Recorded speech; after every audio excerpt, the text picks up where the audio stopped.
faccio una domanda a loro, cioè loro sono davvero convinti di aver fatto il bene di Crisanti politicizzandone la figura nel modo in cui hanno fatto? Perché mi pare evidente che da parte del Movimento 5 Stelle aver offerto un seggio senatoriale, l'ha fatto il ministro D'Incà per fare nomi e cognomi, il seggio senatoriale a Verona per le supplettive al Senato, il PD l'ha corteggiato in varie forme più o meno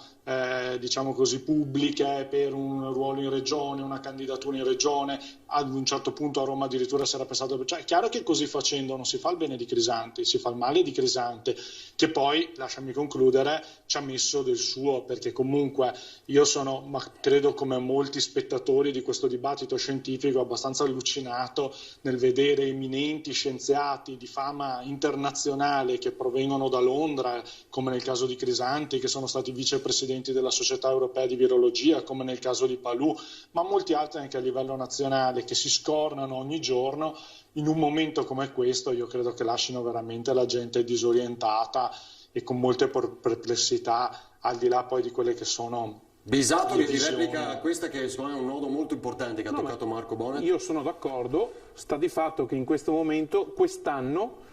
così come 2 anni fa erano famosissimi quelli che facevano i cuochi e sembrava che fossero le meteorine, il mainstream, la stessa cosa è per i virologi adesso, e quindi si ritagliano spazi progressivi dentro l'agone mediatico. Io non lo condivido, però altrettanto mi sento di dire che se la sbrighino tra di loro, tra Palù e Crisanti, sulla polemicuccia del se uno è entomologo oppure si è occupato di qualcos'altro, però